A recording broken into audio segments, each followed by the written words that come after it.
This is a great honor for every fan of the Dallas Cowboys. I'm honored to be in the NFL.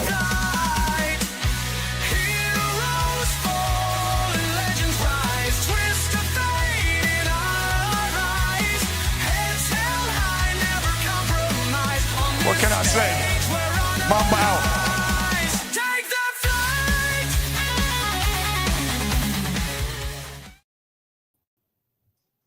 What is going on, everyone? Welcome to your Friday edition of the afternoon show here live on the Elite Sports and Entertainment Network. Before we get the cast and crew introduced, if you enjoyed today's show, please like, comment, share, and subscribe. We are live, of course, on all of our channels over on Facebook, YouTube, Twitch, so on and so forth. The best way you can find all of our content, however, is that great handy-dandy tool, the link tree in the description. Check us out, all the platforms plus TikTok and others, as well as all the other great channels here that we host each and every single day. Joining me, as always, my boy Jay McLovin. Jay, how you doing, my friend? I'm doing well. I just have a question for you guys. I don't know if you saw this, but Wembanyama may have company at some point in being one of the tallest players in the NBA, because there's a dude out there, and I don't remember his name because I couldn't find the link, but I did the two pieces of information was he plays for Florida, and the kid is 7'9" and a center, and he's the tallest player in college history. I did see that. It is, I believe his name, and if I mispronounce it, I apologize. He's from Canada, on the French side, but it is, I believe, Olivier Rioux. Like 7'9". He played just over 2 minutes last night. Florida got a just blowout win against North Florida. So they said, all right, let's put the kid in. He didn't have any stats. The only stat he had was he played 2 minutes. And like I said, 7'9". He weighs, I believe it was 305. But if you look at him, he looks like he's 180 just because of how the weight's distributed.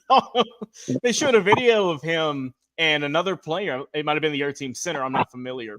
But it showed them side by side. And the guy for North Florida is like 6'8", 6'9". And he's looking up at this guy like, oh, my God. That's ridiculous. Just a world record guy right there as well. The time to be alive. I'd say you're not kidding. Hey, Tony Gonzalez, how's it going, my man? Going pretty good.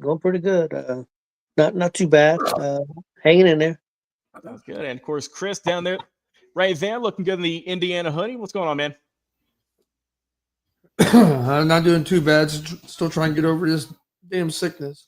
Yeah, 'tis the season, unfortunately, and just keep your vitamin C flowing, and we'll get you back as rain. We've got Frankie here saying the most boring Thursday night football game ever, and what a great way to start off the show. God, you were not kidding. So before we do, we're kind of getting into our Week 10 full-on predictions here for the rest of the week, but we're going to be talking about how it kicked off last night. And God, I hope this is not a sign of things to come this weekend, guys, because rough one in Denver last night. Final score with Denver pulling out just the probably one of the worst games of the year we've seen. Final score 10-7, and just an absolute snooze fest. A lot of just missed opportunities on both sides of the ball. And, I mean, that was one you can definitely wipe from memory banks. Jay, your thoughts on just the lackluster game last night in the AFC West? Yeah, when I watched that game, because I had two players, and I had Dobbins and Genty going after each other on my fantasy. So that was a big game for me last night. And it felt like both teams just never got into a rhythm. It felt like penalties were a big issue for both of them. They both had guards go down on injury. I think one of them may have came back in, but they both had guards go down on injury.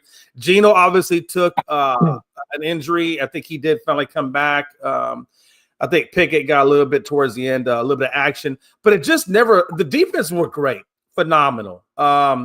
I think Crosby did have one encroachment penalty, but nothing big.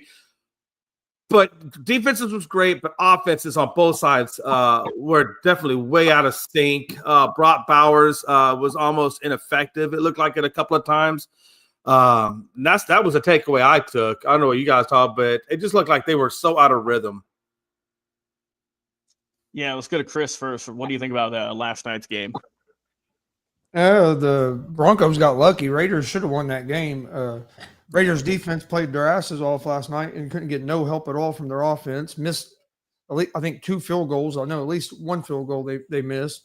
Got a pump blocked. I mean, the Raiders offense done everything they could to score for Denver more than they did to score for themselves.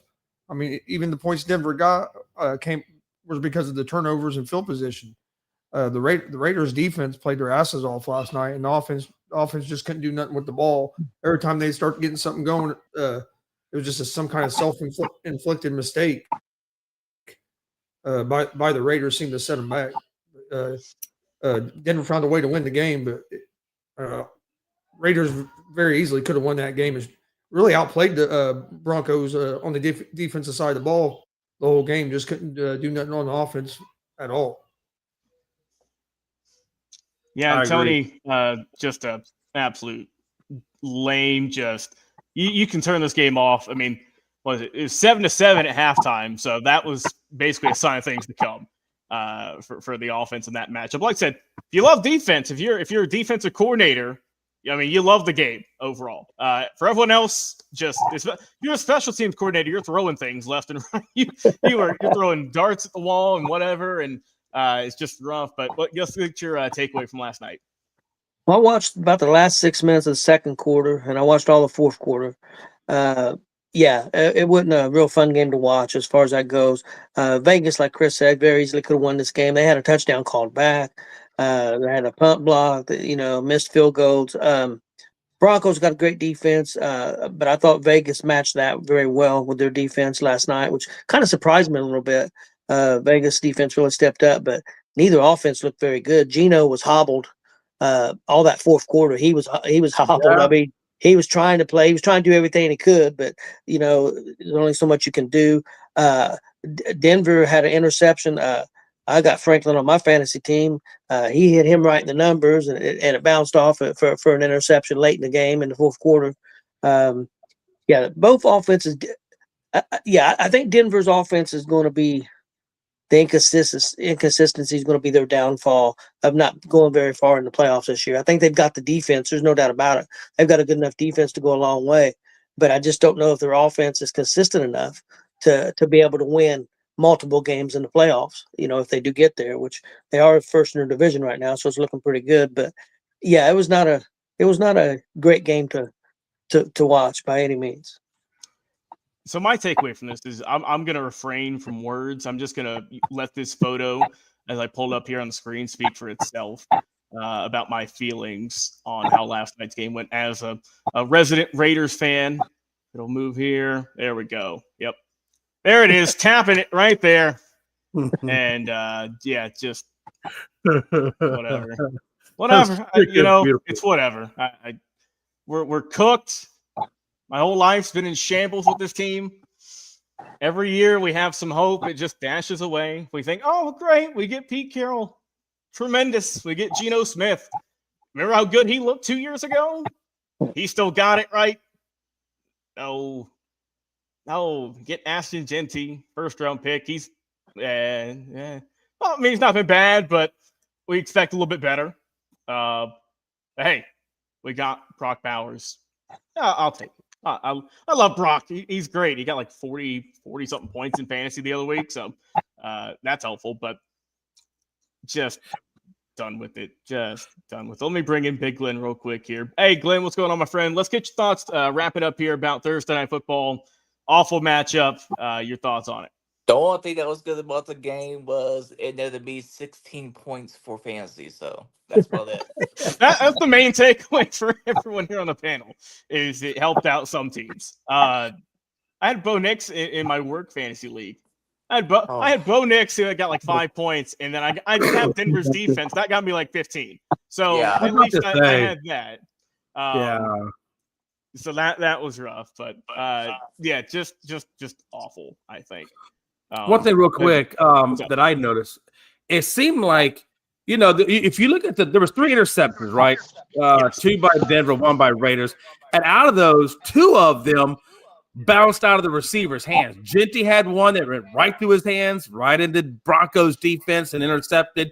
And then, like Tony said, Franklin had one go right through his hands. And I saw Brock Bowers have one that he should have caught. It just seemed like, some of that was a quarterback, some of that was the offensive line, because the Raiders' offensive line gave up 6 sacks to the Broncos. I think Denver gave up 2 sacks.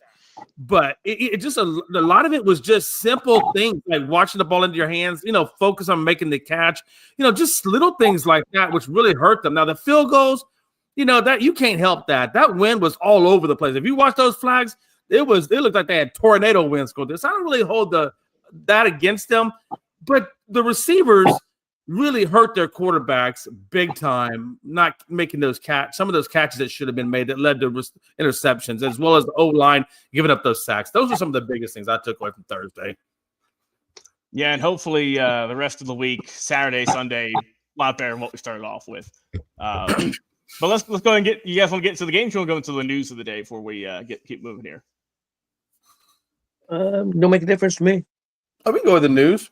Let's go with the news. Let's go with the news. What do you guys want to start with here? Do you want to go kind of more of the legal route, because there are a couple cases with that, and that you can start off kind of hard news and transition into stuff on the field. Let's go with Antonio Brown, maybe the heaviest one. Boy, what a career for that guy, right? Yeah. I mean, my God, he was on track, I'd say, to being just one of a top receiver. I mean, he had fantastic numbers when he was in Pittsburgh, and then everyone claims him to be the head honcho, the head spokesperson for CTE nowadays. So, I mean, he's made a lot of kind of just dumb decisions. And the latest news now is that he is going over to Miami. He waives his extradition. He'll return to Miami. So he will return to Miami from a New Jersey jail after deciding not to contest his extradition in Florida on an attempted murder charge, officials said today. So that is the latest on that. Let's get your thoughts, how it's going so far. Obviously, just kind of, news that's been transpiring over the last 24, 48 hours or so. And Jay, we'll start off with you first. Just everything going on with this, how it's looking. Yeah. So this happened a while ago, obviously. And as Antonio Brown was throwing down bullets, one of them nicked the neck of one of the guys that was, I think, testifying. So that's why he's getting charged for attempted murder. It's a big thing. The U.S. Marshals went straight out to Dubai, grabbed his butt, and drug him back. I don't know why he had to go to New Jersey rather than just straight to Miami for the court proceedings. Maybe you guys might know a little bit more about that than I do. But that's what he did. He went to Jersey, and then he went over to Miami for that. I got to imagine if I'm the defense team for Antonio Brown, and I think Frankie said it as best, that there's a lot of CTE in this kid's head. And that's probably one of the things I'm going to be. If I was this defense team, I'd be claiming CTE. That'd probably be my biggest claim as to why he did what he did. And I think the on-the-field actions of him ripping off the jersey and walking off the field and all the other things that he's done kind of supports that claim of things that are abnormal for the normal person. So if I was just defense team, I'd be claiming CTE and see where that goes. But I think he's looking at 15 years. Probably get about half that if he does his good behavior. But Antonio Brown, man, the drama just never ends with him. But Logan and guys, I really think a lot of that is just CTE. I think that perfect hit that he took, he was never right after that. Not that he was right before. He was kind of a weird dude before it, but he really spun off the rails after that perfect hit. And yeah, that's the one they always kind of point to because it was a nasty hit. But I mean, there's no telling how many concussions he's had throughout his career, right. Prior to that, after that. And obviously, there's levels of severity to every one of them. And just since he retired, the drama really hasn't stopped. It started on the field and now it's moving over to in real life. Right. And now it is, literally deadly serious with how far it's gone. Tony, let's get your comments. I don't know a lot about it. I didn't know that that there was even an issue with CTE. To be honest with you, I just thought I always thought he was kind of an idiot myself. So I didn't know that the CTE was kind of an issue.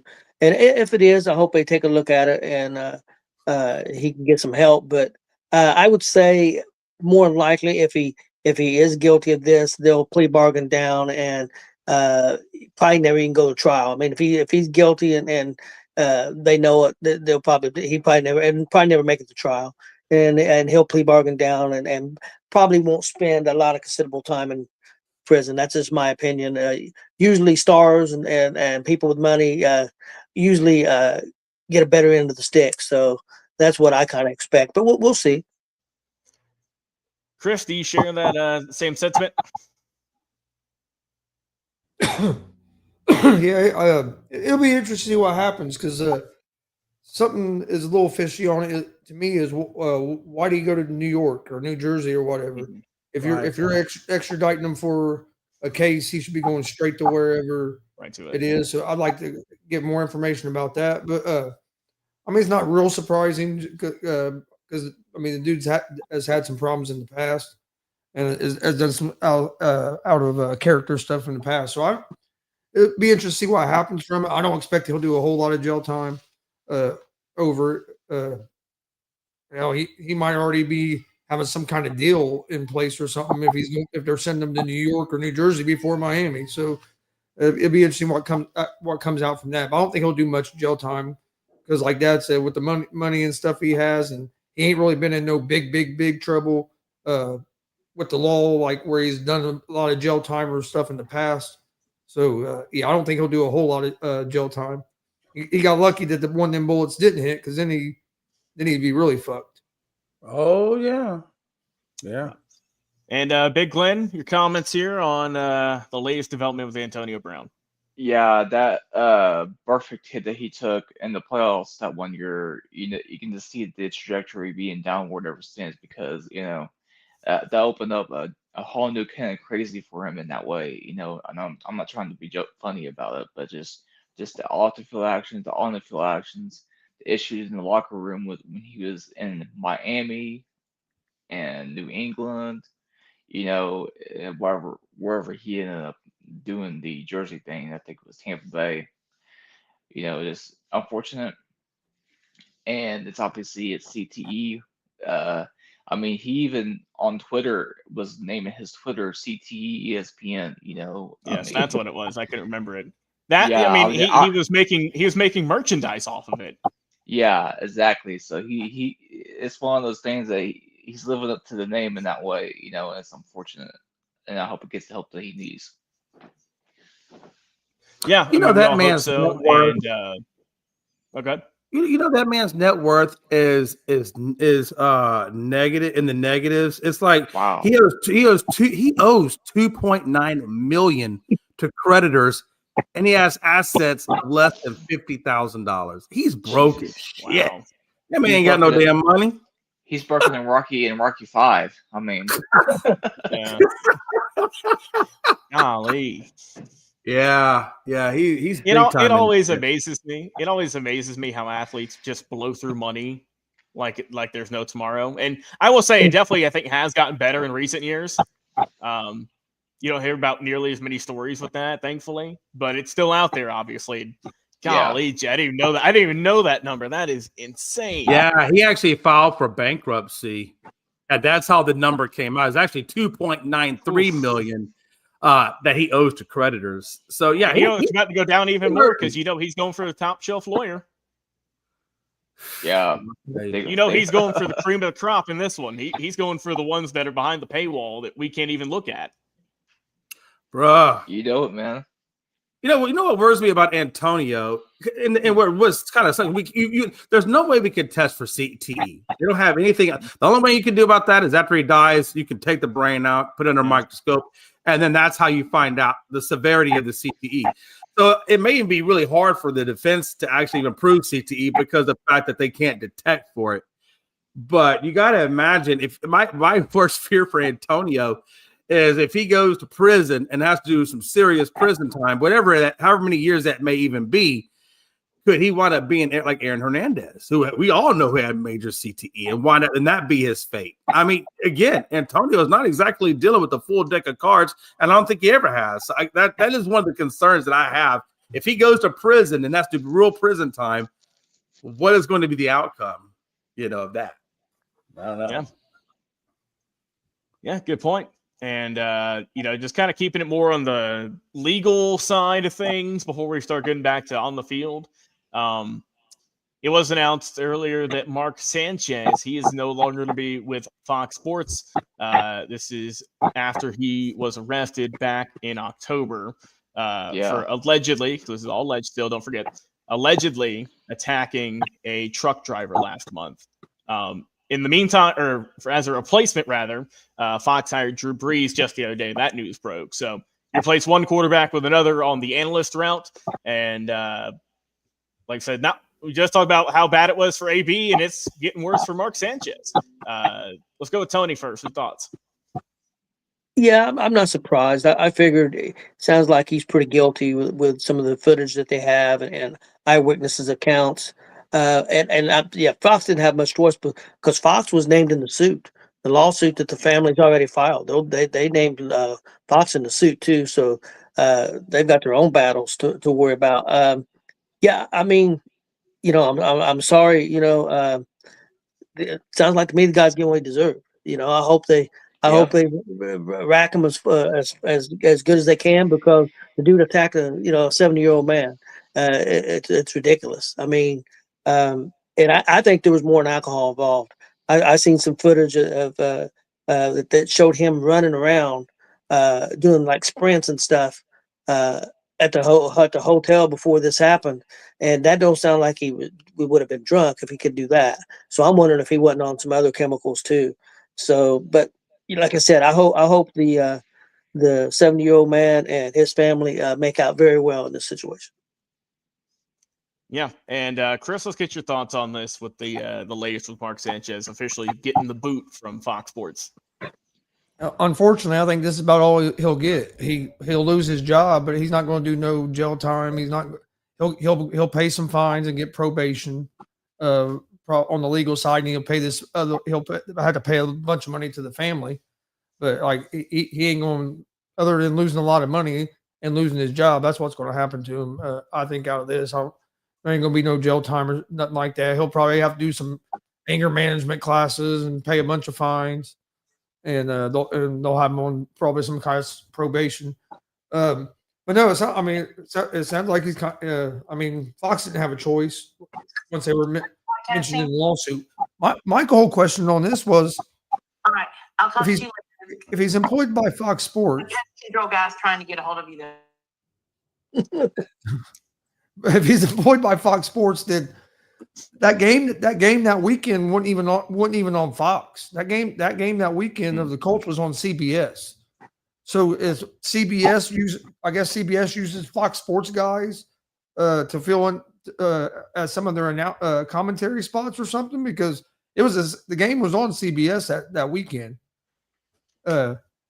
And so that was kind of strange to me, is if he's employed by Fox, what I guess Fox and CBS must be licensed or getting some of Fox's guys to fill in for their games.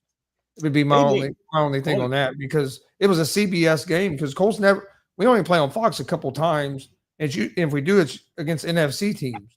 Yeah, we never play on Fox against AFC teams.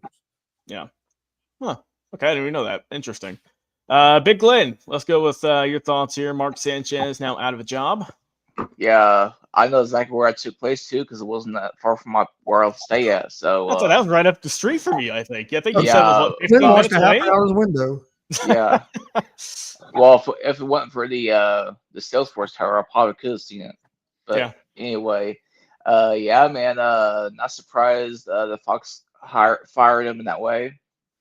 Also, I have to agree with on Chris that he'll probably pay the family and pay some fines and all that other stuff, and probably not doing any jail time. But he still might do some jail time though. I could see that be the possibility. But other than that, this man ain't gonna be taking care of the lawsuit and shit like that.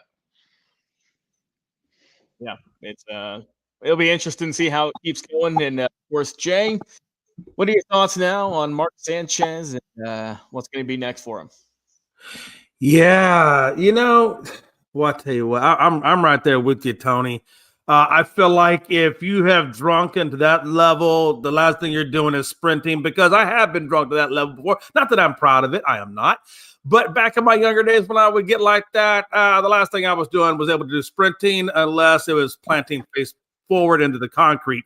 So I don't think it was. I think I'm speculating, of course, but based on the actions that we've heard, I am quite assuming that it definitely is more than that, and I would be curious to find out what exactly that was. But in terms of attacking a 70-year-old man, he had to be out of his damn mind. I can't imagine anybody attacking a 70-year-old man for absolutely no reason at all, other than I was in a parking spot, or I think it was some irrelevant topic. And it could be from wrong. I think he broke his window. I mean, he went all out on this. And the fact that if all he does is lose his job, no, that's not near enough. And if I'm the 70-year-old guy, I'm going to have him in a civil lawsuit, and he will be paying me some money, because that's crazy. That's ridiculous. And Jesus, if you are getting, maybe Mark needs to be in a rehab somewhere, because whatever, if he's really doing that and allowing himself to get like that point. And we haven't heard anything of remorse. Have you guys heard him come out and say anything publicly? I haven't, and maybe I haven't seen it. Has he done that? Kinda, yes, but like he has to like stay within, like, can't really comment on the situation kind of deal. Yeah, that's not unusual, Jay. When lawyers get involved, the first thing they tell you to do is shut up. Yeah, because it's a whole legal issue. But sometimes, Tony, and I get that, man. I get it. I get it. It's a crazy thing in this world, man. But I do agree with Chris. Losing your job, that's not enough. There needs to be civil penalties. If they're not going to go after him and put him in jail for assault, which is a felony, at least you should get a year or two. But again, money, lawyers, I'm sure they're going to get him out of that. But at the very least, there should be a lawsuit, a civil lawsuit, where I think he owes that guy some damn money. Yeah, and of course, whatever developments come from it, we'll give an update here on the channel as they become available. Back to on the field news here, a couple of injury updates, and we'll start off with the one that's going to hit the most for the guys up here. And it is announced that defensive tackle for the Indianapolis Colts, DeForest Buckner, he'll be heading to the IR, and that is due to a neck injury. Tough one there. They announced it earlier today after their practice course, as we know. The Colts are playing the Atlanta Falcons at 9:30 in the morning Eastern Standard in Berlin, Germany.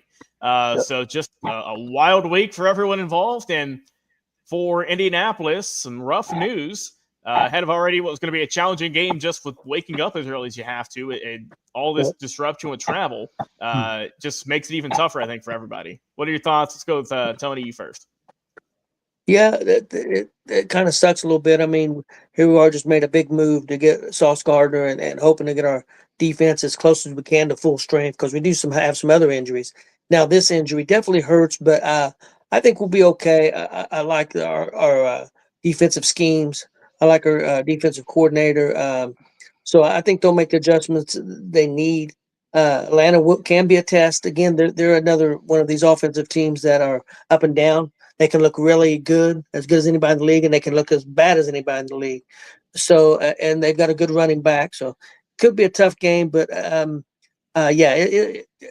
think we'll be okay. Hopefully, Buckner has to miss at least 4 games.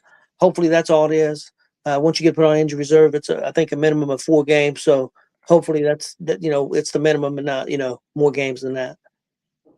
Jay, I think I just saw you shaking your head for a second. What, you have any comments on that? Oh, no, I'm sorry. I was responding to a text. I apologize. Well, let's get your thoughts already on this. Let's talk about DeForest Buckner. Yeah, honestly, I don't know. I didn't even know much about DeForest Buckner, honestly, until you guys had mentioned that. Can you tell me one more time what exactly did happen to him? I knew he was going through some issues. I just didn't know what the issue was. Just a neck injury. I don't know exactly what happened or the play. I haven't seen it, but they're listing with a neck injury. Is that is it okay? I wasn't sure what the severity of the injury was. It doesn't specify exactly what it is. And yeah, I mean, Indy's going to be Indy's. They're doing well. Like I said, they just acquired a shutdown corner that I think has the same type of value as what Dion did for the Cowboys when he could shut down that whole side of the field. That was a huge pickup for them. DeForest Buckner, losing him obviously is an issue, but this Indy team seems to be pretty resilient. The culture of Indy seems to be great. Daniel Jones has really got this team going in the right direction in terms of not making turnover or not committing turnovers and really facilitating the ball well. Jonathan Taylor, like we all have said yesterday, is having a breakout season. So DeForest Buckner will be missed, but I think this team it's going to affect them, but not to the point where I don't think it takes anything away from their chances of getting into the AFC championship. I think they're definitely on that path. Yeah, so far on that route and hit a little bit of a speed bump here. And Chris, let's get your thoughts on Buckner going away for a little bit here as he recovers from this injury. Yeah, I mean, it's going to impact us a little bit. It sucks that he got hurt, but if you're going to have to miss a little time, this is the time of the year to miss it. And he should be back and healthy for the stretch run at the end of the season and for the playoffs. So, I mean, you never want to see a guy go down, but silver lining part is it's week 9 or 10, and then it's not week 18, 17, 18, where then you're limping into the playoffs with it. Plus, we have a Latu on the defensive line that's stepped up and been playing real well. So we have some guys on the defensive line that's been stepping up. So I don't worry real bad because I already knew he wasn't playing this week. They announced earlier in the week that he was going to be out this week. So it's basically just going to be at least 3 more games. So yeah, I mean, yeah, he'll be missed some, but I do think the addition of Sauce Gardner helps that because if our coverage on the back end is better, that gives our defensive line a little more time as well. Main thing for our defense is just getting some guys healthy. Especially at cornerback, we were depleted. That's one of the reasons they went and got to trade for Gardner was because we've had a lot of injuries at cornerback. We're starting to get some of them guys back. Once we get healthy there, I think we'll be fine. But yeah, it sucks that he got hurt. But like I said, at least it's the middle of the season, not the end. And hopefully it's just 3 more weeks. As far as this weekend, I think the Colts will get back on track. That was last weekend was our first game where our offensive line hasn't played well. I think after the way we played last week on offense, I think our offense is going to come out this week and play a lot better. So yeah, I'm looking forward to the game. The only thing that sucks is at 9:30 in the morning. So then the rest of fucking Sunday, I'm gonna be bored. Because he plays so damn early. There's no NASCAR either, man. So I'm looking forward to see the Colts get back on track. You got some free time this week, and Glenn, I'll pose this question to you since you're last up on the panel here. Which Daniel Jones will be showing up this week? Joe wants to know. Is Daniel Jones going to get back on track and Colts going to keep rolling? Yeah, I think we're going to see the Super Bowl champion Indiana Jones this weekend. So, if you would have told me like 4 years ago, if Daniel Jones and Sam Darnold were MVP candidates, you would be like, "What?" I think all of us would have said, "You're out of your damn mind. There's no way."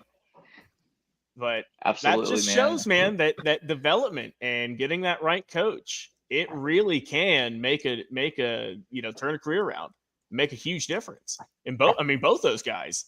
But like I said, we'll talk more about that here as we move on with the season. But yeah, unfortunate news for Buckner, but I think, like I said, Colts they'll still take care of business. Atlanta is just God, they suck. It's infuriating to watch because I get all the games here. I'm a local. I get to watch all the games for free.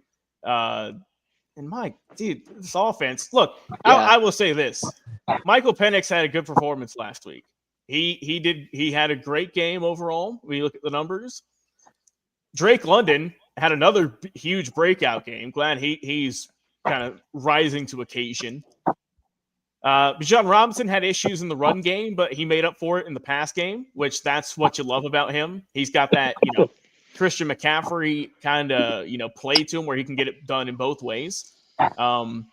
The defense, I think, got 6 sacks. I mean, my God. I mean, you had all these factors of why you should win. And I just wonder how long Bijan Robinson waits before he demands a trade. Like, say, or not that Saquon demanded a trade. I will say this. I will say this. And Bijan's he's a quiet guy. You don't hear a whole lot from him. You know, the media. You don't see him any headlines throughout the week. You know what I mean? He kind of seems to himself. Hopefully he stays because he's their best offensive weapon. Drake London a close second. But like the defense looked great. They've had a few games this year where they look, that the two young defensive players they drafted this past year where they showed up. We saw it this past week as well. But they're on their third kicker, 9 games deep. Do I need to say more? And it ain't because injury. It ain't because guys are going down left and right. At this point, you might want to just call Pat McAfee, see if he's available. Yeah, I mean, might as well. It's been a struggle for both teams I watch. And the thing, too, I didn't think the Carolina Panthers would be as good as they are. They're, I think, 5-4 on the year? Yep. Yeah. And that's the best season. I feel like that's the best season they've had in a while. I mean, the Falcons aren't the Saints. We're not that bad. we're not that rough. But I mean, they haven't made the playoffs in 8, close to 9 years, I think. So it's just been an issue overall. But let me get the schedule pulled up here, and we can kind of go through these games. Obviously, we know first one, Atlanta and Indiana. And Jay, let's kind of get your thoughts here. Moving on to the game, this not afternoon, not night, but this upcoming morning.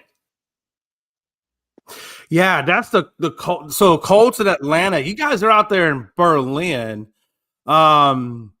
I'm wondering how many Dunkelweissens that team has consumed while they're in Germany, because Germany is famous for its beer and their brew house. So I wonder if I'm the coaching staff, if I say, "Hey guys, let's go easy on the Dunkelweissens," that beer is so good. But anyway, my thoughts on it is Colts are going to win it, hands down. I just, like you said, I think the Jets are a little bit of a funk, man. They just, they got some good pieces, but that team is just not operating consistently. So, yeah, I think Colts are going to take it. I think Jonathan's going to have a good day. I really hope Michael Pittman, if you hear me, kicks ass. He's on my fantasy squad. So I hope Pittman goes off. But, I definitely think Colts are going to take it, Logan. Atlanta is just in a funk right now.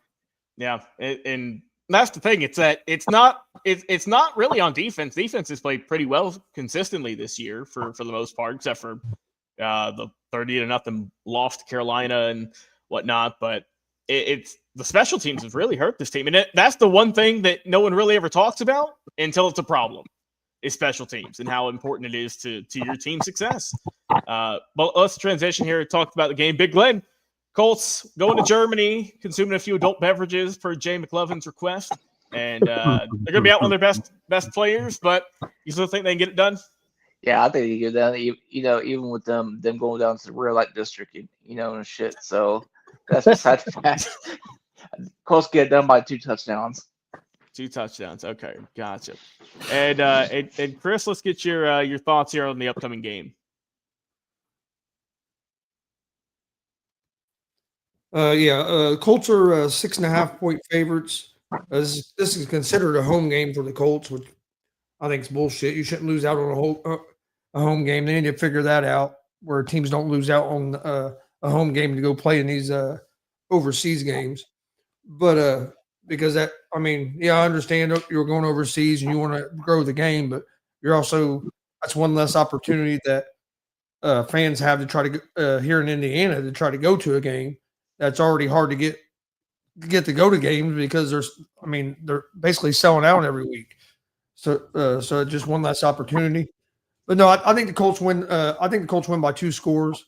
I look for the offense, especially Jonathan Taylor and that offensive line, to respond real big this week after kind of getting embarrassed a little bit last week by the Steelers defensive line.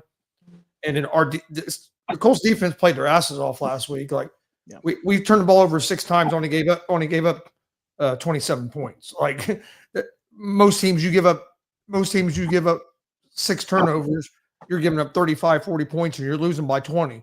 We turned the ball over 6 times, lost by 7 points. Yeah. So I mean, it wasn't like we just played flat out terrible. We played terrible on one side of the ball. And a lot of that to me wasn't Daniel Jones. A lot of it was just our offensive line was getting blown off the line of scrimmage. And that usually don't happen. I look for them to get that fixed this week. So, yeah, I like the Colts by at least 2 scores. Hey, Logan, one question and one comment. One is you guys obviously are going against each other this weekend. I think the biggest thing for this game, the highlight for this game, or the thing that I would watch in this game would be the fact that you both have high prolific running backs going at it. So my question is to all of you guys, even Glenn. Glenn, I know you're a Colts fan undercover. You're not fooling me. Who gets more yards, Taylor or Bijan? Taylor. And if so, by how much? How much more? 100 yards more? 50 yards How about more? 50? About 50 yards more? 50. Now, here's the important question, Jay. You said yards. Are you including passing yards, or receiving yards in this? Yeah. Or are you just talking on the run? I'm just doing rushing, not all purpose. Just rushing? Just rushing. Just rushing. I'll give the edge to Taylor. But overall, I think Bijan could get it by. I'll be humble. I'll go 25. So you think Taylor gets him in rushing yards, but all-purpose yards? All-purpose Bijan gets him. That's what I think. Y'all see it that same way, or do y'all have a different view of that? I think Taylor will have more yards, all-purpose yards. I ain't gonna say it's gonna be by no 50 or 60, but the way we use Taylor, he runs the ball. He usually catches 7 to 10 passes a game out of the backfield as well. So kind of like Bijan, we use them both. They're both used similar.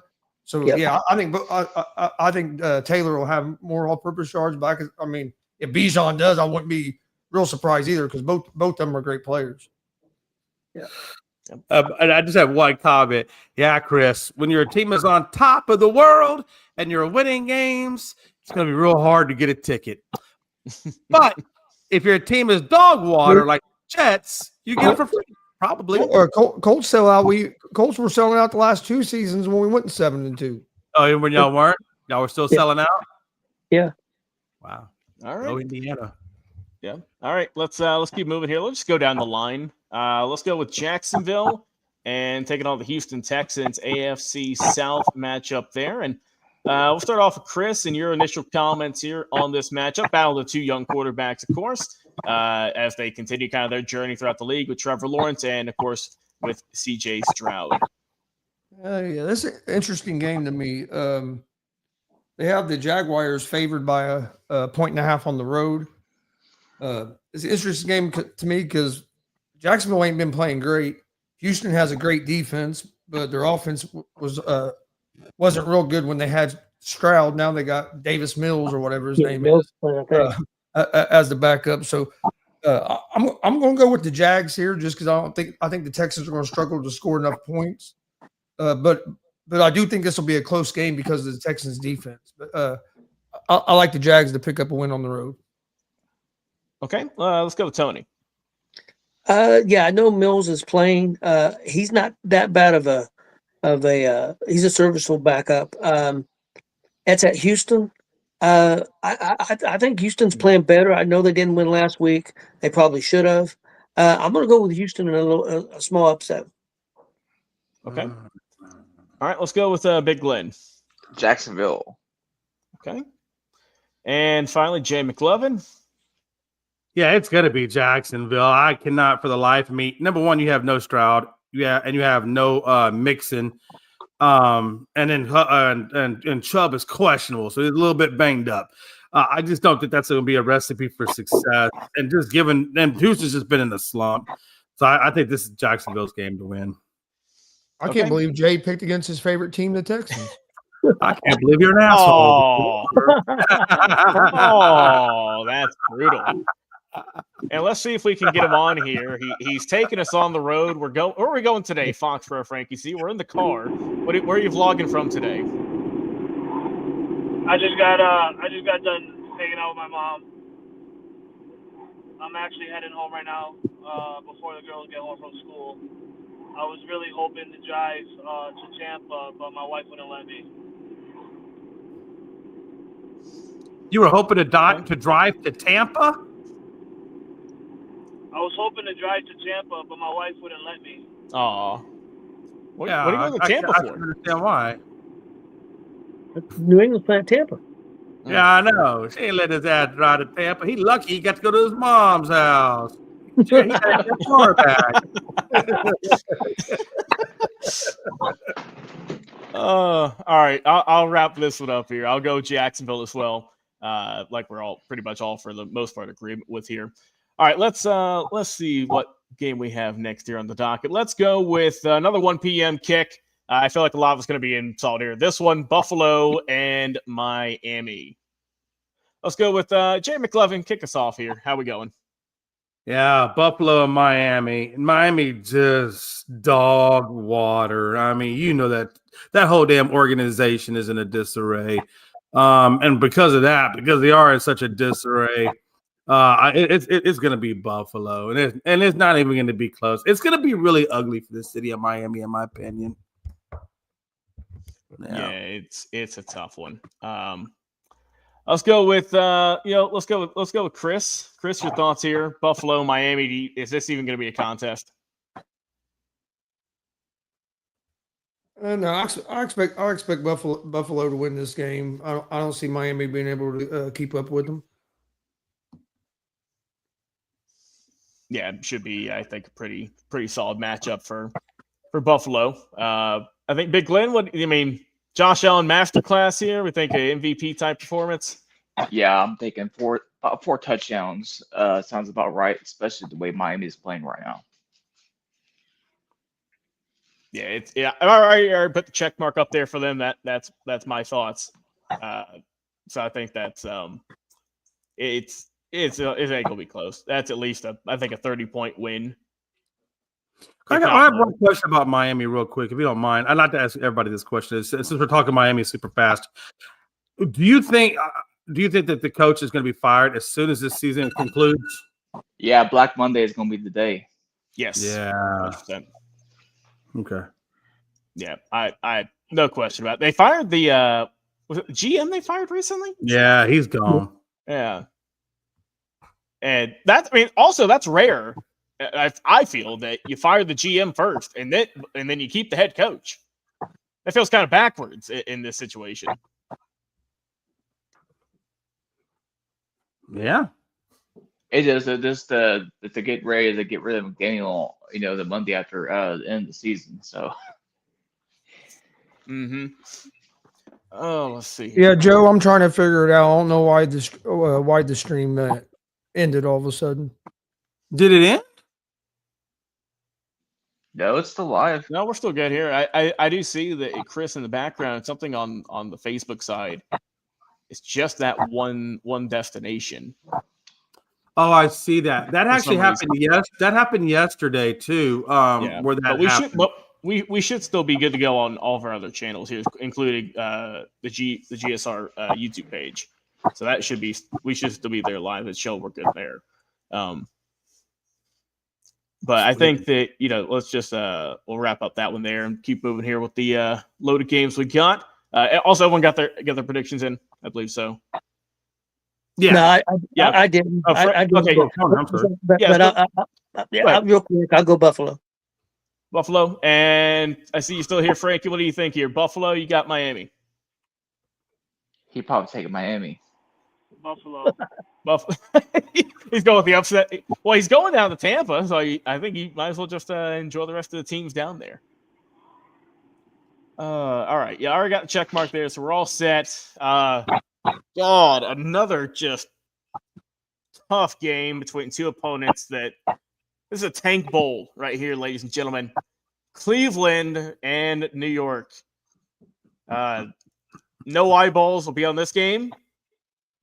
may God have mercy on your soul if you watch this and you enjoy these franchises. I couldn't do it. Jay McLovin, who's winning this just rock throwing contest? Yeah, I'm going with the Browns on this one. I think obviously because of the fact that the Jets just sold off a good chunk of that team. I just think they're not going to have it right now. So not that they had it to begin with, but the fact that you got rid of a chunk of it is even worse. So I think because of that and that reason alone, I'm going to go Browns. But yeah, you're right. This is one of them games where it just really doesn't matter. But if you're going to bet on it or do a suicide pick on it, I would go Browns. Yeah, this one's gonna be a rough one. Chris, your thoughts? Who's winning this tank bowl? I like the Browns in this game. Jets to me was the worst football team in the NFL before the trade deadline, and they just made themselves even worse. So I'm gonna go with the Cleveland Browns. All right, Tony, your thoughts on this matchup? Yeah, Cleveland. I like Cleveland's defense, and the Jets are disarray maybe even more than the Browns. So I got Cleveland. All right, cool. So with Big Glenn, how you think, man? It's gonna be the Browns. This is one of those who gives a fuck games. This is just one of those games you watch for your fantasy players, if I'm being honest. I'm probably watching it on the Game Center, honestly, on the app at that point. I ain't trying to watch that. I think it's notable if anybody does have or any players on there fantasy wise, it's notable to note that Fannin Jr. There's a good chance he's not playing this game because of that hamstring he's dealing with. So Njoku is probably going to be the prime recipient of those tight end targets, obviously. Okay. Yeah, and Fannin, he had a lot of hype coming out of him from college. Went to Bowling Green, won the Mackey Award, I believe, in college for the best overall tight end. Was second, beat out by Tyler Warren. But that was a controversial pick whenever that award did come out. But yeah, interesting to note there. And Frankie, let's go with you, my man. How we feeling in that one? Do I have to pick? Like, is it really like? It's dumb. Like, why do we have to even? Why is this game even made? Like, why would the NFL thought that this would be a watch? Why didn't they nuke it from the schedule? Yeah. It's just mind blowing to me. Like, I guess I'm gonna go with the Browns, right? I wouldn't have picked the Jets either way. I mean, they sucked before, they suck now, they're gonna suck forever. Cleveland. You think New York wants Aaron Rodgers back at this point? Do they want who back? They want Aaron Rodgers back. Does Cleveland want Aaron Rodgers back? No. Do the Jets? Oh, the Jets. I thought you said When the hell did Rodgers ever play for Cleveland? That's what I was I didn't say he did. I just, you know what, man? Fuck you. The real question, Logan, you should be asking is, does Aaron Rodgers want to be back on the Jets, or is he happy now that he's no longer with the Jets? He's probably happy. I'm happy, yeah. Yeah, I'm happy. But yeah, it's Cleveland. Cleveland, this is for you. You get the win for the bulk of us here, and congrats. I did see that. I did see that Shedeur Sanders is climbing his way up the depth chart. He's quarterback number 2 now after all the dominoes have fallen. I did see that came out the other day, where they listed him as the backup quarterback. So he went from 5th all the way to 2nd. He's climbing up, and we'll see if anything works there. All right, Frank, I already know who you're going to pick with this one.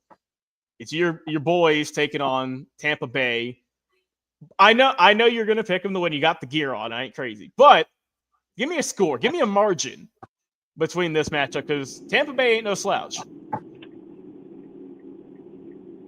31-27 Patriots. Okay. Yeah, that's fair. Tony, do you agree? Is that a close margin for you as well? Who do you think is going to win the ball game? Yeah, I pretty much agree with Frank. But I would have it 30-27. I think New England wins by a field goal. Okay. Let's go with Jay McLovin. Yeah, I'm more in alignment with Tony. I think it'll be 30-27 because, geez, boy, Tampa just has some big injuries, right? I mean, between Irving and Godwin still out, Mike Evans obviously done.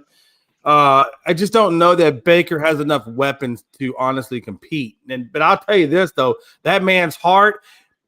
If quarterbacks had Baker's heart, it would be insane. But yeah, I'm going to go with New England on that one, unfortunately. Big Glenn, who you got taking home the W? New England 35-31. Ooh, all right. And finally, Chris, your thoughts on this matchup here in Tampa? Well, I think it's going to be a real good game. They got the Bucks as 2.5-point favorites at home, which is about right with them being at home. But Bucks have a couple injuries. Patriots have been playing well. I like the Patriots to win. I figure it'll come down to a field goal. Yeah, this is Jay. You just mentioned, and we just joked about quarterbacks wanting or teams wanting their former quarterbacks back home with them. Boy, Cleveland really wants Baker Mayfield back. Golly, I mean, everyone thought it was dumb whenever they got rid of him in the first place. Remember, he bounced around for a little bit. Went to I forget the order. I think it was Carolina, where he was like on the practice squad. Yeah, he was on the practice squad taking, I think, cornerback reps. And then ended up going to LA in the Rams and had a good couple games there. And then we see since he got over to Tampa, he's just been, we saw what we saw in Cleveland, where he's got that just energy to him, that way that he can, he's one of the most clutch quarterbacks in the league. Because he's one of those guys where, all right, 2-minute warning, and we're down by 3. We need a touchdown to win the ball game. They got the possession. He's going to eat you up. And it's happened to, I think, all of our teams with him. At least it feels like it. And he's a damn good quarterback. So I'm going to go with I'm going to go with New England in this one. I think that overall, just hell of a just job that they've done over there with Mike Vrabel and company. Drake May looking like a superstar. Frankie, I know you're pumped that's finally happening. After all the quarterbacks. Remember you're on team Mac Jones a little while ago, and you thought he was the one. That didn't turn out, but you got Drake May, and he's proven, to lead this team to great success that you've seen this year. I feel like Mac Jones would have still been a New England Patriot if Josh McDaniels never left. I feel like that's what more happened. Josh McDaniels left and everything went to shit, and Mac was like going downhill from there, and he wasn't happy. But I'm more happy at the fact that it's been a while since everybody on this panel, I've heard everybody on this panel all agreed for my team to finally, we're 10 weeks into the season and everybody's finally agreeing on the same page here. We're all picking the Patriots. It makes me happy because now I know we're back. We got a Cowboys fan who hates before we go down the road. See, here you go. We got a Cowboy fan that hates my team. Hold on. Listen, you playing a soft as Charmin schedule. Let's keep it under control, man. It's not like you go back. If you were going up against, I don't know, the Rams or Seattle, you'd be a first round exit in the playoffs. Let's just keep it under real. But you are playing better, but let's not get ahead of ourselves, Frank. Those are NFC teams. Every fan, every person that's a fan of a team that's losing, that's their excuse why one of their friends' team is winning. They never play nobody. The same thing we heard yesterday about in college football. Now we're hearing the same thing today in NFL. Ricky, if they just play who they put in front of them and they're whooping their ass, that's all that matters. God, you a glorious, ungrateful bastard. That's what IU stands for. What's funny to me? What's funny to me, Chris, is Dallas has an easy schedule as well, but yet they can't beat teams against under 500. What's your record against under 500 teams this year, Jay? I think it's like 0-3, 0-4. I'm not sure. I never said my team was great. Let's get that straight. First and foremost. But let's not act like New England. No, guys are just kissing their ass a little bit. He got pneumonia. He ain't thinking clearly, okay? He got calm down. Why are you just throwing my business out there like that? Right. It's not like you haven't been sick. You've been coughing for like the last 2 months. I'm just giving you a clarified answer. The man who says, I got something in my mouth live on air. Now he worried about me saying he got fluid on the lungs. What are we talking about? He did say that. Where were we? All right, next game here. Oh, no, Carolina, that really happened. That was hilarious. That day. the when it team that happened. the Cowboys lost to. Yeah. No, we're off this week. There is no Cowboys game. No, this week. there is no count. I'm glad you brought that up, Jay, as we kind of move over to the other side of the panel here. Yes, There's no Bengals, there's no Cowboys, there's no Chiefs, and thank God there's no Titans this week. Those teams are all hanging out, enjoying a week off, and just chilling. So they're off. And Jay, hopefully you guys can figure something out. All right, New Orleans put the bags over the heads already. They're taking on team surprise this year, Carolina Panthers, currently second in the NFC South, and you know that they are also rooting for the New England Patriots to win this weekend, so they can move up in the standings. Let's go with Tony first up on this one. Is it going to be any challenge for Carolina, or should they just, in a way, kind of take care of business? Yeah, I think Carolina's going to run the football. They're really good at home too, so I think Carolina controls this game by at least 10 points. Okay, sounds good. And let's go with Big Glenn. The Carolina's going to do the same thing that they did to the Cowboys. You know, they're going to come in and they're going to take care of business. You know, he had to get a dig in there at some point. Yeah. Let's go with Chris. I will say I'm not disputing what Frankie was saying because he was right about, you know, we ain't done anything against the bad team this year. So, yeah. All right, Chris, let's go with this. Carolina, New Orleans. You think that Tyler Shugg, is he the answer? Or is he still just a feeder quarterback? Oh, yeah. This is going to be actually, I think it's going to be a lot closer game than what people think. They have the Panthers as the 5.5-point favorites. I actually like this. I like the Panthers to win this game, but I like the Saints to cover. I think the Saints is going to cover the 5.5. Divisional game. These games are usually a lot closer, usually close games, no matter if one team is good and one team isn't. And I think the Shook or Show, however you pronounce his name, I think he'll play a little bit better now that he has a start under him. Carolina's offense is kind of up and down. If they can get the run game going, they can be hard to stop. If they can't get that run game going, they can have trouble scoring. So I think Carolina wins the game, but I think it's going to be a lot closer game than what people think. And I like the Saints to cover the 5.5-point spread. Okay, yeah. And let's go Jay McLovin. What do you think about this game? Yeah, I'm right there with all you guys, really. I think Carolina's going to get this win. New Orleans still has not really solidified that quarterback position. And because they haven't really solidified the quarterback position, and Kamara is not exactly jumping off the page with the running game, I'm going to go with Carolina on this one. The Green Bay game was probably the biggest win that they've had out of their schedule. So yeah, I'm gonna roll with them over the Saints. The Saints are just another team that's just struggling. But I think just like with the Colts, that when they found their quarterback, they were able to really take off as a team. And I think that's just kind of where New Orleans is. They're just still looking for that field general that's going to lead them down the path. So until they get that figured out, I'm gonna roll with the other team. So it'd be Carolina at this point. I will say this, and Jay, let me keep it on you for a second. Whenever you guys let go of Rico Dowdle, I mean, did you see him kind of breaking out the way he has in Carolina? Because just looking at his numbers at the moment, 131 carries on the season. That's the 9th most in the league. 735 yards. That's top 4. He's number 4 right now. 4 touchdowns on the ground. That's still tied for 16th. So right there. I mean, he's had a really solid season. And like I said, he had 23. Because it's a good rush, like I said, against Dallas. 30 carries there, for God's sake. So he's been very impressive, and I know because it hurts for you to see. With Rico, I knew he was going to do well with Carolina. I felt as long as he had a halfway decent offensive line, that he was going to have marginal, if not great, success with a decent to good offensive line. He was doing that with Dallas. I felt like Dallas really should have kept him and not let him walk. I think that might have been maybe, I don't know if that was a cap move or what, but I felt like we should have kept Dowdle. Not that Javonte Williams hasn't done well for the Cowboys, because he has. He's done excellent.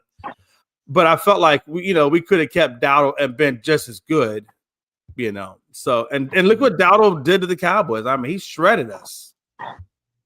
Yeah, that was definitely a stamp of approval right there for how well he's played this year. All right, interesting matchup here, guys, with Chicago and New York with the Giants. Another 1:00 kick here. How do we feel this one? This matchup we got this weekend. Big Glenn, we'll kick it off to you first, and give us your thoughts on this game. I pretty much feel the same way that I feel about the Jets and the Browns. One of those who gives a shit games. I gotta take the Bears though. The Bears look like they have enough life in them to get by New York in that way. Okay, let's go with Tony. Who do you got winning this one? You gonna go with the Bears or you gonna go with Giants? I know it's at Chicago, but I don't know. I would feel more comfortable with taking the Giants if the one running back hadn't got hurt. Scatterbo, yeah. Yeah, but I would have definitely tucked them. But I think I'm gonna still take the Giants. Chicago crapped the bed their last game, didn't look real good, especially on defense. I'm gonna take the Giants by field goal. Okay, all right, Chris, let's go over to you here and how you think this matchup's going to play out. I like the Giants as well. He stole it from me because I was going to Giants as well, especially the +4.5 if I'm taking the spread. But Giants have been playing better since Jackson Dart took over. The Scatterbo injury does hurt, but the Bears are just so inconsistent. I think the Giants have played more consistent than the Bears, especially since Dart has been starting. They just got to clean up a few things to figure out how to close out games has been their big issue. But yeah, I like the Giants here. All right, and Jay, which side you picking here between these two teams? Yeah, I felt like, when Scatterbo left with that injury, all the energy that's generated or has been generated at least has come from him, channeled into Jackson Dart, and then translated into the mild success that they've had in the rebuild that they're doing. When Scatterbo is now not there, I feel like that takes a lot of energy away from that offensive unit. I know they got Tracy still over there, and then they got that other young running back behind Trace. I cannot remember his name right offhand. I'm sure you guys know.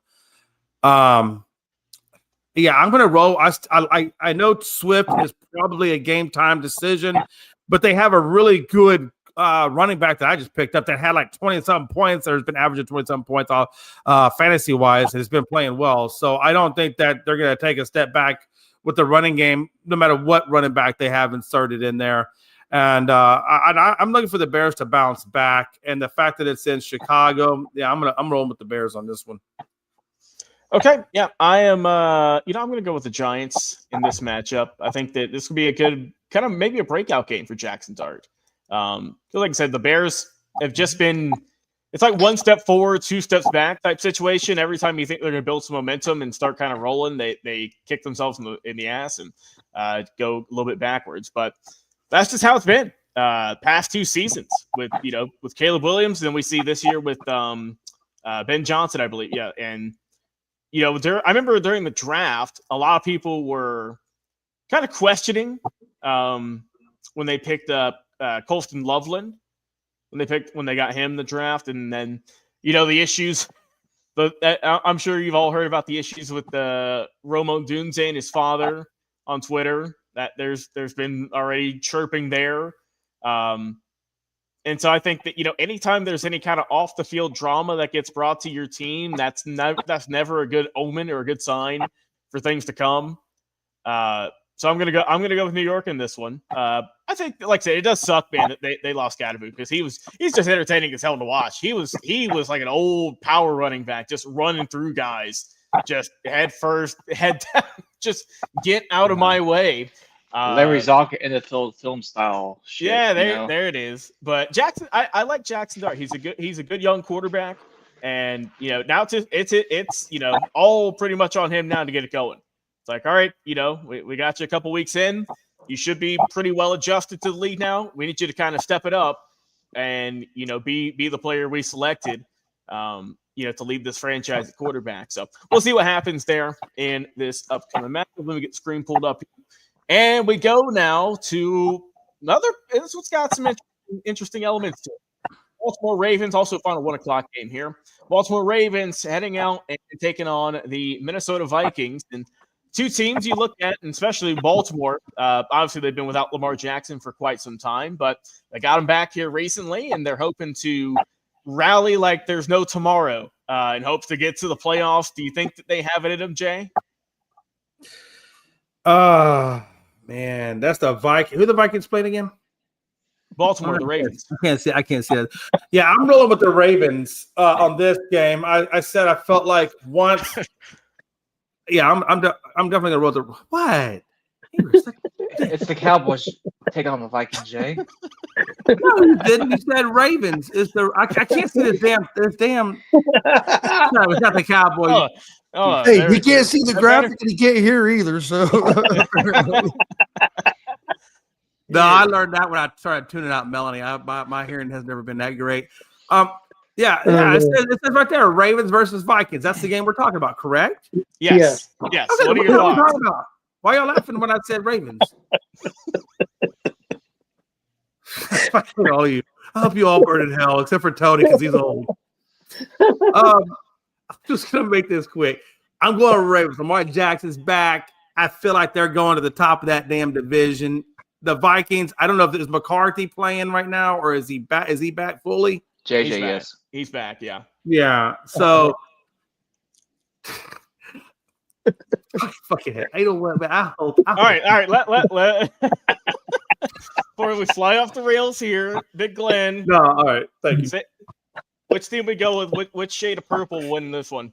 We're going with Baltimore Ravens on this one, and I'll tell you why. If they're going to want to make the playoffs, they have to start this weekend. That's fair. And Joe, thank you. Guys, come on. Leave him alone. Leave Jay alone. Hey, Joe, tweet that out. # leave Jay alone. And we'll get that trending on here on the page. It's my boy from Italy, man. That's the boy. Yep, that's the boy. All right, Chris. Who you got in this one here? Minnesota, you got Baltimore trying to get their rally going. Who are the Vikings playing? Baltimore. IU. They play IU. No, Yeah, IU. Yeah. Okay, no. Bring him back. I'm actually going to be the contrarian here. I like the Vikings, and I like the Vikings in this game. Baltimore has Lamar Jackson back. That takes care of one side of the ball. Their defense has not been good. It looked a little bit. It looked a little bit better last week, but they played the Dolphins whenever they played the Dolphins, and the Dolphins actually, if they don't make self-inflicted mistakes, that game's a lot closer. With the Vikings have a lot better defense, so I like the Vikings in a close game. Okay, and let's see. You almost got it. We need a little bit more. One more over. Hit the 3 on the keyboard. That's the 2, and you got it. But Tony, I think I did. I go to you already. I kind of lost the shelf. Go ahead. Thank you. I keep going back and forth on this game. I think I'm gonna go with Baltimore because I think their defense has gotten better. They did play better against Miami. They also played good against Chicago too. That's before Lamar came back. They held Chicago to about 15, 16 points. So I think Baltimore's defense is playing well. The last game, the running game got going too. Since Lamar's back, that helped that. I think it's going to be a close game. I wouldn't be shocked if Minnesota win, but I'm gonna pick Baltimore pulling it out by 3. Okay, and for me, I'm going to go on the contrary. I'm going to roll with Minnesota. I think that good franchise, good, like I said, team that's hoping to kind of get back here. And for JJ McCarthy, I mean, hell, we're kind of in that Zion Williamson phase with him, I feel, of you get to him for a little bit, so on and so forth. You get out of here. You get hurt. Yeah. And so I think that, I like Minnesota. Like I said, their defense, they have some good players over there. And Baltimore, I think – they still have maybe a little bit of time. They need some help, but I think that right now I'm going to go with maybe slight upset in some people's minds. Just because, obviously, Lamar Jackson is a game changer, but I'll go with Minnesota getting the team win in this one here. So let's go ahead and transition into the 4 o'clock kickoffs and beyond. NFC West is on display here. Arizona Cardinals taking on Sam Darnold and Seattle Seahawks. Let's go with Tony up first to bat. Who you got in this one? Arizona's got a good defense, but I don't think they're going to be able to score enough points, even though Brissett's been playing well. I think Seattle is going to be too much for him. All right, let's go Big Glenn. I mean, we saw on Sunday Night Football how good Seattle is, and we seen how good Arizona was on Monday. So I gotta take Seattle. All right, Chris, a little bit of a toss up here. What do we feel? I think Seattle wins the game. Seattle's 6.5 point favorites at home, but I would take the Cardinals in the 6.5 points. I think this game will be decided by probably by a field goal. Cardinals defense is real good. They've lost almost all their losses this year have been by a field goal or one possession. They haven't really been blown out. So yeah, I think the Cardinals keep it close, maybe pull out an upset, but I think Seattle wins because of the way Sam Darnold's playing. But I like the Cardinals better now that they've named Brissett the starter. That offense has looked better this year with Brissett as the quarterback than it has Kyler Murray, and then their defense is playing so well. So I like the Cardinals at the plus 6.5 if I was betting this on the spread. But to win the game, I think Seattle pulls it out by a field goal. Okay, let's go Jay McLovin. Yeah, so Green. No, I'm kidding. I know the game this is. Cardinals. I feel like Kyler Murray is definitely the better athlete than Brissett, but I think Brissett fits this system better than Kyler does. I like the way Brissett is playing in this system. So actually, I think that actually helps the Cardinals rather than hurting them, not having Kyler in there, in my opinion. Obviously, Trey Benson, I thought was going to make his appearance in this game, but it looks like going to hold him out one more week, and then maybe they get Trey Benson back to get their running game going. I don't like their run game at all. I like their defense. Obviously, when they played Dallas, that defense played quite well. I think Seattle, with the addition of Rashid Shaheed and the speed that he brings to that offense, really, I've told Tony this minute ago, I feel like it's going to be like the greatest show on turf, Isaac Bruce and Holt, with all the speed that those two guys had. So I think Sam Darnold is going to have a great game. I really expect him to have a great game with that offense. And I think the defense, they got the number 5 ranked defense.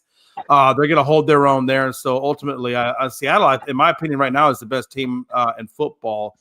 And I think the Colts are kind of right behind them on that, just because both teams are so well balanced as a whole.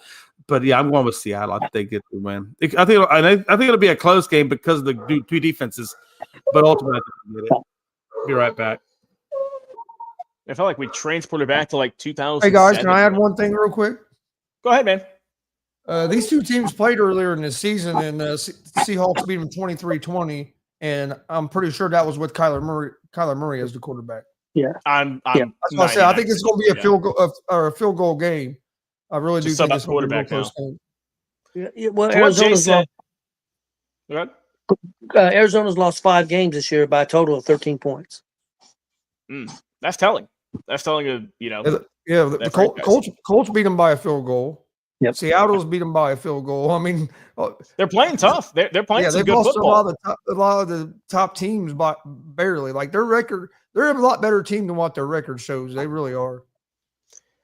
And what's also with Arizona? Didn't Kyler sign somewhat semi-recently? Didn't he sign a pretty lucrative contract with them to be their starter? Yeah. Well, I mean, I think they still owe him like $100 million guaranteed or something.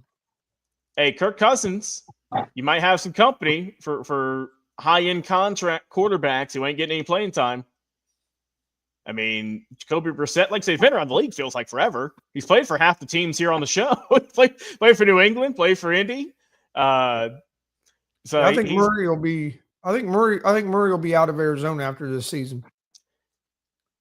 Do you see any like immediate fits? Do you think he kind of goes the travel path maybe as a backup somewhere and then can transition back into a starter, or do you think that maybe someone and maybe tries to mold their team around him? But also, you got to remember too, got the NFL draft, and what do we always see? A lot of high-end quarterbacks get picked. Yep. I think about the only team I could really think of that might want him as a starter would be maybe New Orleans because they really don't have nobody. Yeah. But I kind of Miami? have a feeling that we might see him go the baseball route. I know I'd seen where I forget who it was here today. I'd seen a clip of it where that was brought up also, and he was drafted many moons ago. And I think there's still you can find, and Glenn, I know you're kind of a card expert here, that there were a couple of cards made of Kyler Murray playing baseball. Yes, there's some out there, that's for sure. I know that for a fact. Mm-hmm. I don't think he's going to go the baseball route, but I could see him. And like you said, New Orleans is obviously a candidate for needs a quarterback. I threw out Miami just because I feel that if, like I said, they are going to fire McDaniel, I predict, which means you're just going to kind of gut it and start fresh at that point. Scrap whatever you got, and it's not like Tua's been a superstar for him. You know, he's done just enough to be a starter. It feels like he's been a fringe guy instead of a high-end MVP type candidate, or leading them to all these magical runs. We haven't seen that from him. So, I mean, look, if you look at the Cardinals' schedule, like their wins and losses this year, it's crazy. Most of the teams they've lost to are playoff teams, and they've all been like they lost to the 49ers by 1 point, lost to the Seattle Seahawks by 3 points. They've lost to the Colts by 3 points, lost to the Packers by 4 points. Like their losses have all been to some of the top teams, and they've all been games that they had chances to win. So they're a team to me that's a lot better than what their record shows. Yep. Yeah. Most definitely. All right, 4 games left here on the docket. Let's knock them out here, guys. All right, we got LA with the Rams taking on the San Francisco 49ers. Battle of the West here. Start off with Big Glenn. Your thoughts here, 4:25 kickoff out there, Candlestick in San Fran. You mean Levi Stadium? Close enough. Hey, man. Yeah, it is what it is. It's all one big area, but yeah, close enough. I think San Fran's starting to figure out the team that they are getting everybody back. You got Christian McCaffrey getting fired up, and Mac Jones holding down the fort while, the other guy's out. He's about to come back too. Brock Purdy. Yeah, Brock Purdy. Yeah, he's about ready to come back as well. I think this is going to be a close game. I think it's going to be like a 27-24 kind of game.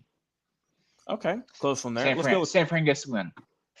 Okay, sounds good. Let's go with Chris. Oh, he's back yet. I think he might have stepped away. All right, Tony, let's pass it over to you. Let's get your thoughts. It's been another one that I've been going over and over and over. I like San Francisco at home. They're a good team. They got McCaffrey, but I think I really like the Rams. Man, and these games are usually really, really tight between these two teams. I'm going to go with the Rams by field goal. Yeah, this has the makings for a close game. Jay, do you think it's going to be kind of a field goal or 1 touchdown type of game, or do you think that it might be one of those where it's more of a blowout, unfortunately? I don't think it'll be a blowout. Although the 49ers did lose another defensive player in Mikael Williams, the rookie. So, and again, he's a key player on there. So they seem to be losing players on the defense and the offense. I never liked it when McCaffrey is not only your leading rusher, but he's also your leading receiver. That just, I feel like if you can limit him, then you've really taken away that offense. And so because of that, I'm going to roll with the Rams on this. I think the Rams are, an amazing team. They're definitely going to be a wild card team. I think Seattle's going to run that division. But, so for that reason, I definitely am rolling with the Rams. Yeah, I think that, San Francisco, like I said, that's the big target for them. If you can stop McCaffrey, you can pretty much halt their offense for the most part. Right. You mentioned they're a little banged up on defense with Williams going out. So, because you're going to get that this late in the season. You're going to get guys, being out for, rest of the year for a couple of weeks for, they might miss a game.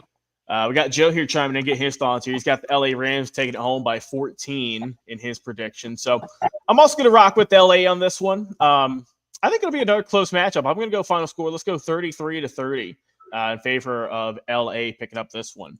So like I say, he's got a 14-point win for LA. Chris, let's get your thoughts on this matchup here in the West of the San Francisco 49ers and the LA Rams.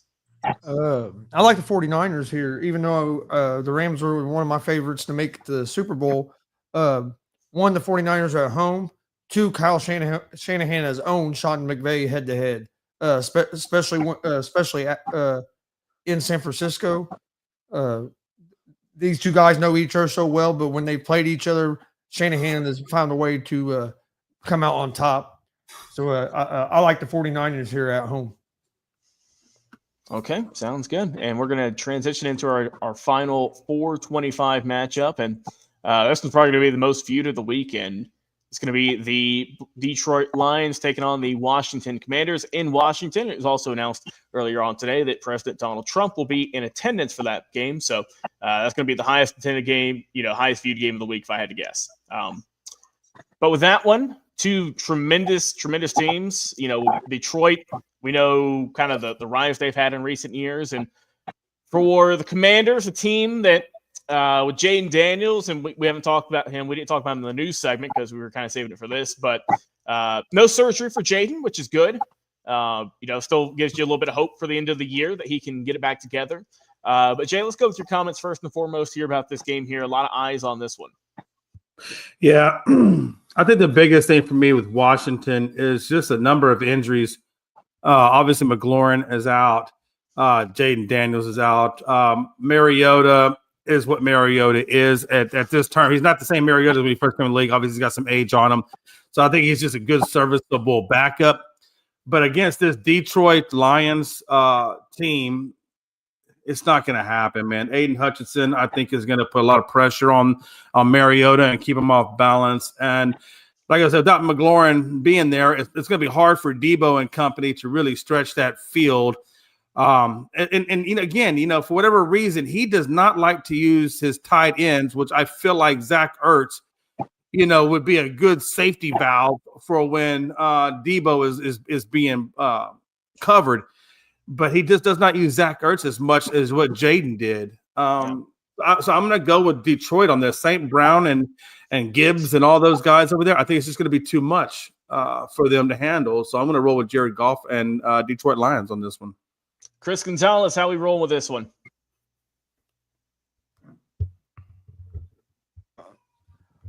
I like Detroit in this game. I like Detroit even if Washington was healthy, but with the injuries they have and stuff, I don't think they're going to have enough to keep up with the Lions.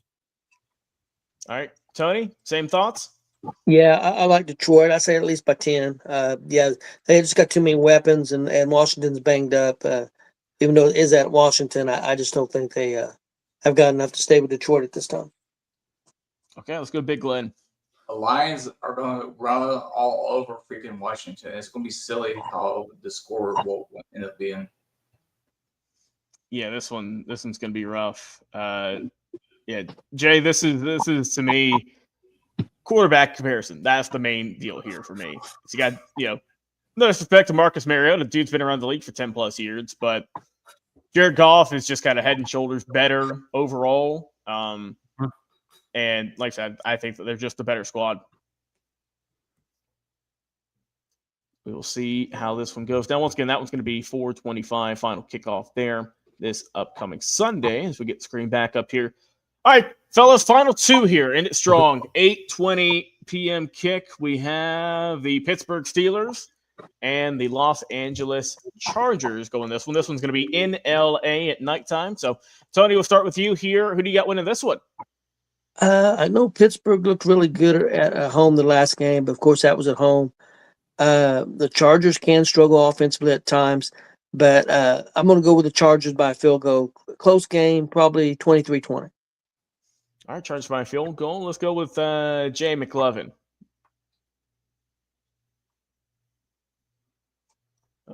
Jay, you there? Jay, are you there, Jay? He looks he's frozen. He might be frozen, yeah. I think he's frozen. All right, let's go. Let's switch it and let's go to Chris. Let's get your thoughts on this matchup here, Pittsburgh and LA.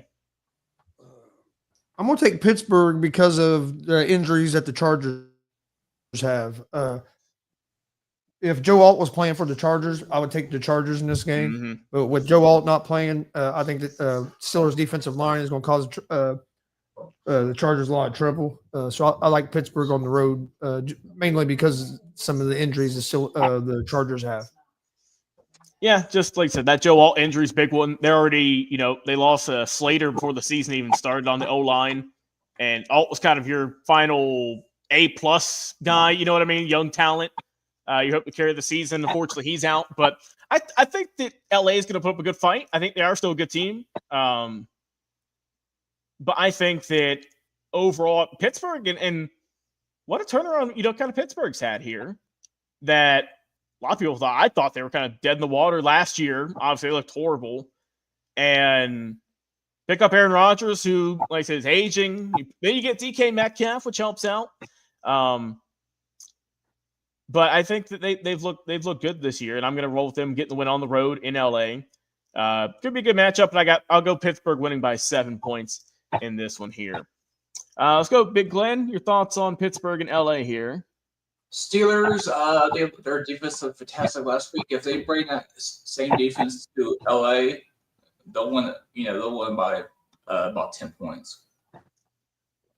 Okay, we will see how this one shakes out. And I think Jay's trying to come on back here. Let me see if we can get him booted up. We see he's loading. He's no longer in the frozen section. Joe, he picked up some popsicles. He is back. Jay, glad you're back, my friend. Let's wrap this one here up with Pittsburgh and LA. Yeah, that's a problem when you live in a forest and you ain't got one cell phone tower and everybody and their mother's trying to get a hold of it. So we're talking about Steelers and Chargers. Yes.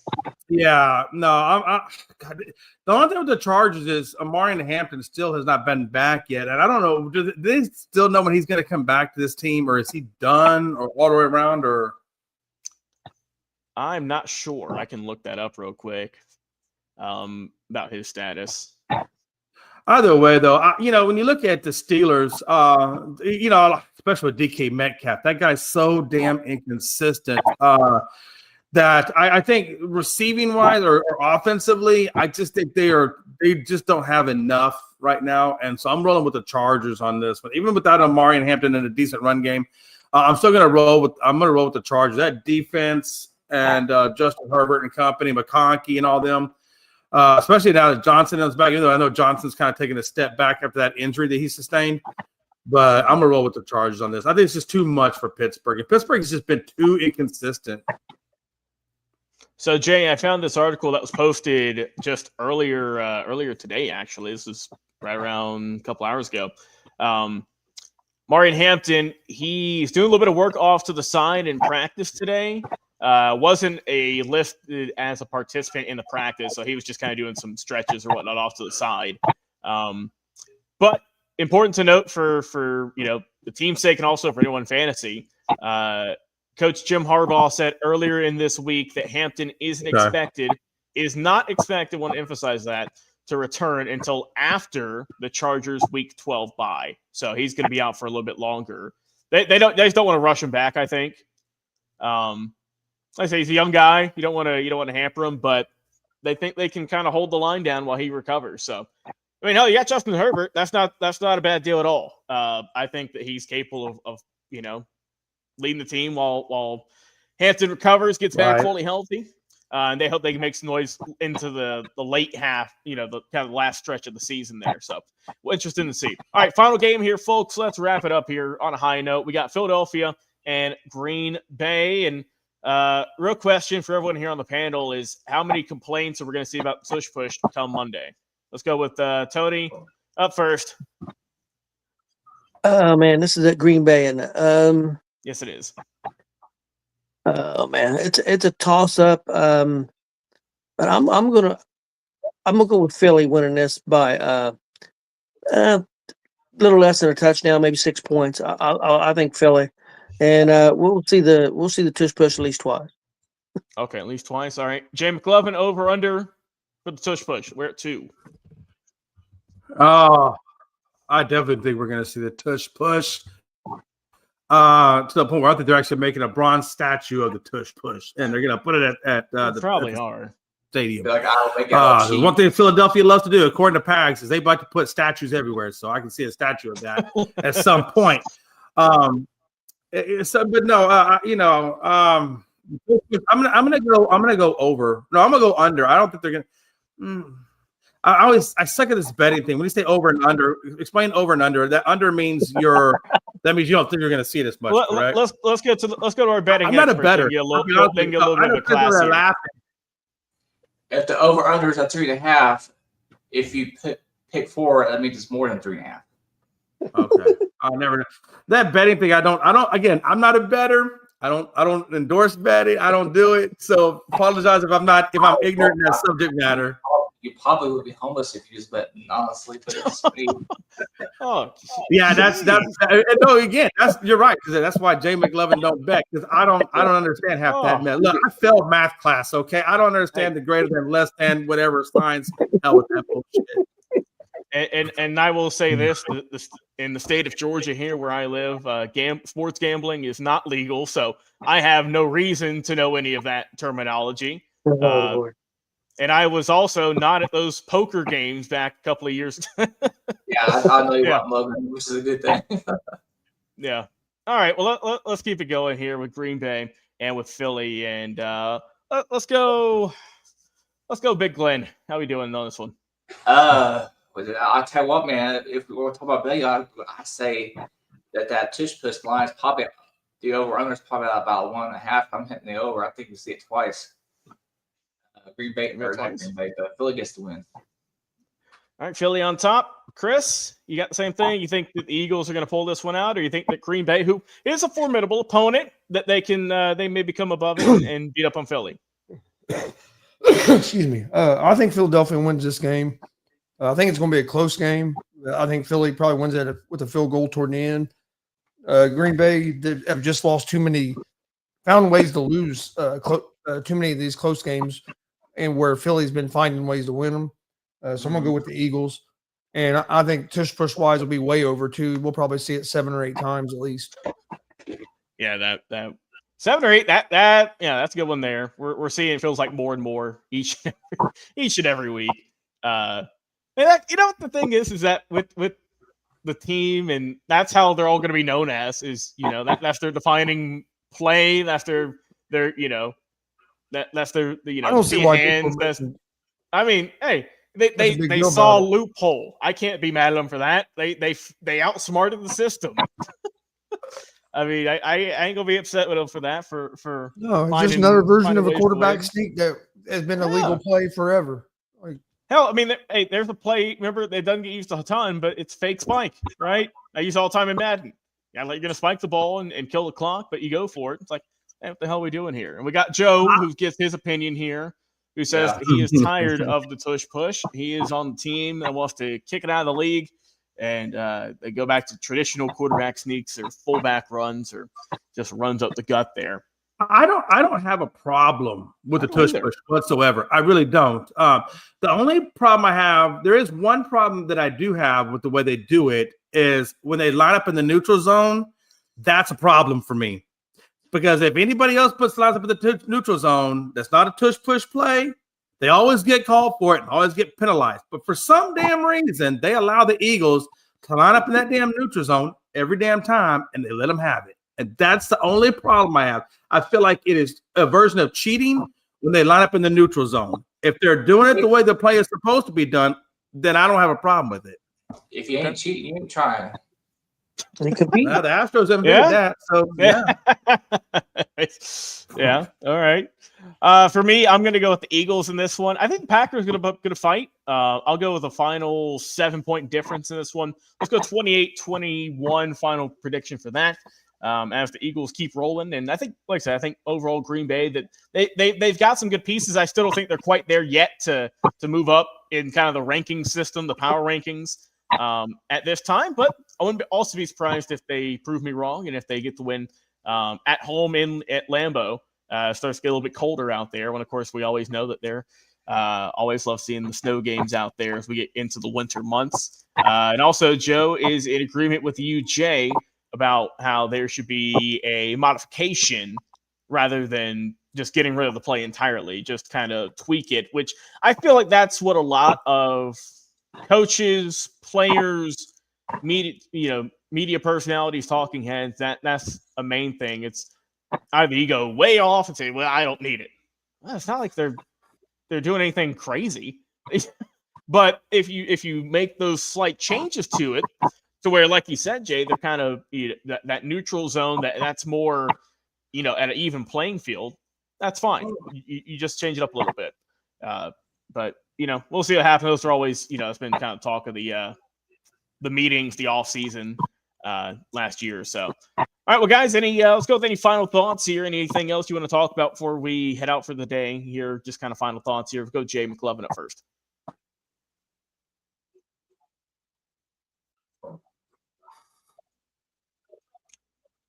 Oh, Jay, there?